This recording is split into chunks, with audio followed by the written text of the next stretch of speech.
Now,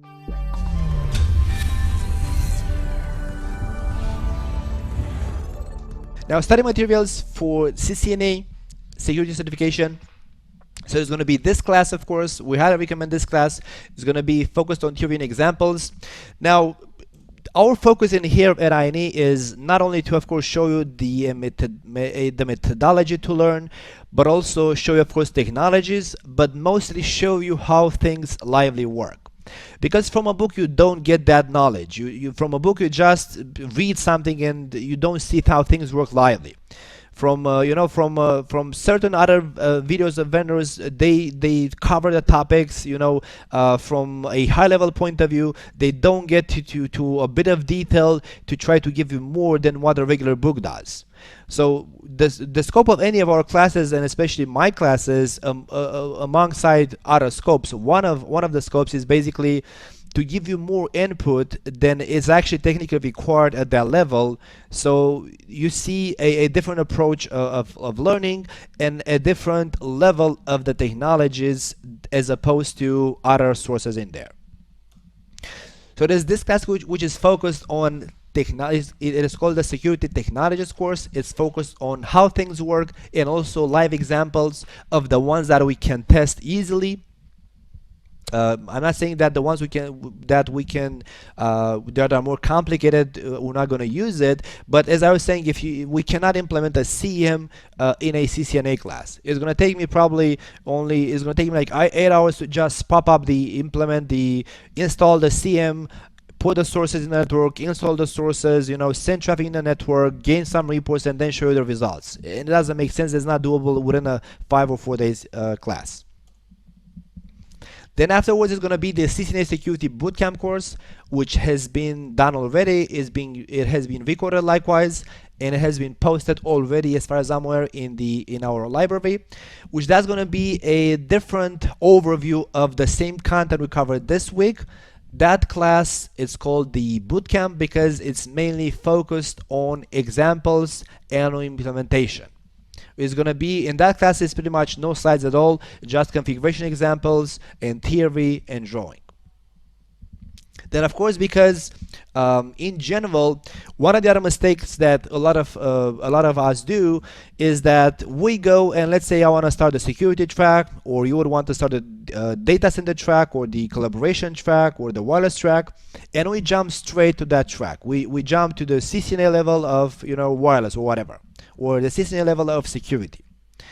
Now, my recommendation to you is that if you want to become an expert in DC, security, voice, collaboration, whatever, first of all, before you go on that side, on that track, you should first build solid, reliable routing and switching knowledge, which doesn't only mean to get at least CCNP certified, because at a CCNP level, if you're going to move on about CCNP level of routing and switch, you're going to agree with me that at the CCNP level you don't actually know as much as you believe you know, technology speaking.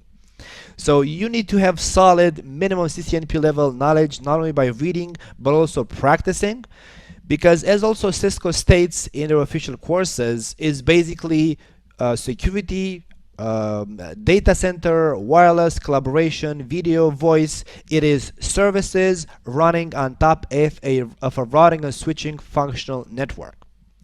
So basically, first of all, the core of the network is routing and switching. Then I can add security features, security technologies, collaboration technologies, wireless technologies. So if you don't know routing and switching, how they work, pretty good, actually not decent, but pretty good, you're never going to be able to troubleshoot a problem. Because for example, if you look here at the diagram, let's pick any of the logical diagrams. Like let's say I'm gonna build a remote access VPN of type IPsec between TestPCA and ASA3. So TestPCA is gonna be, this guy is gonna be my VPN client.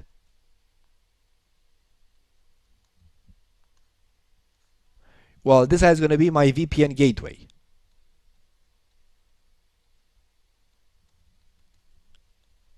And let's say you configure both of them as best as you know, as you read from the books, or even as you implemented couple of times before doing it again. So this could be like, this is like your third, fourth, fifth, or 10th VPN implementation, which technically speaking is the same concepts, but it doesn't work. And then what you do, you look at the VPN client configuration, you look at the VPN gateway configuration, maybe you know some show debug commands, and if it doesn't work, you're pretty much done. Why is that? Because basically you have no idea what happens in the transit path. Like you have no idea how the packet flows between PCA to router 2, so to router 2, then to router 3, and then to the SA. So you have to know what happens to the packet as it flows in there, especially if any of those devices like router 3 also has a iOS zone-based policy firewall implementation. Zone-based policy firewall. You gotta know exactly how the packet travels from A to B and be able to identify, to be able to make sure that the packet is actually routable. Because in the end, the problem can be, like let's take this use case. So if this was the case that your VPN was not working, for example, then of course first step would be to make sure that one, your configuration is correct on both the VPN gateway and the VPN client. So that has to be correct. You need to know the proper show commands to verify that your configuration is functional. Second, you gotta be able to investigate any kind of control plane CP control plane issues. Like maybe the VPN gateway, which is ASA3, receives the packet from the VPN client, but has some kind of control plane filtering, which basically drops the packet. It doesn't let the packet to be processed by the ASA. So control plane issues can be in general at both the source and the destination, because you may have a side-to-side VPN tunnel between two VPN gateways, and then you never know which of those two sides is dropping the control plane packets, which is going to be the negotiation of the IPsec tunnel, which is going to be the IKE protocol, for example. So you need to know the proper show commands to verify any of the technologies which can be built on those VPN gateways that can actually affect the control plane, which is going to affect the VPN tunnel because it cannot negotiate properly. Then if you have passed that level, then third, you need to be able to troubleshoot any kind of transit problems. Basically, you need the way to investigate if packet which is sent from test PCA actually reaches the SA. You gotta be able to identify with proper show commands, and by knowing which technologies are built in transit, because you may have in transit a DHCP snooping configured, ARP inspection, STP BPD guard, zone-based firewall. So you gotta be able to understand as packet flows from PCA to ASA3. First of all, will those implemented features allow the packet to flow successfully to the destination?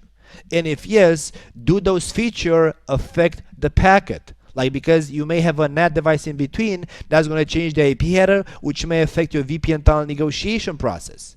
So you have to be able to visualize, if you want to be an expert and be able to troubleshoot technologies, you have to be able to visualize the packet end to end and know exactly what happens as packet flows between devices. So as packet leaves the source, and before it reaches the destination, any of the touch devices, switches, routers, access points, files is going to pass through. You got to know how those devices will affect the packet, and can those devices actually forward the packet further, and the proper show commands to validate that. Because otherwise, if you cannot do that, it's like you're in blind. You have configured your job at the source and the destination, but then you're done. Because you don't know how to investigate, because you have no idea what happens in between. So then it's going to be, as I was saying, the routing and switching preparation videos. And why not, if you want to get into more details, you can actually go and watch our CCNP security bootcamp or advanced technologist courses, or even CCNA security videos, if you want to gain let's say a broader overview and maybe a deeper overview of some of the topics in the blueprint. And of course, additional book materials, which is going to be book reading and Cisco documentation. We're going to speak about a couple of those in here.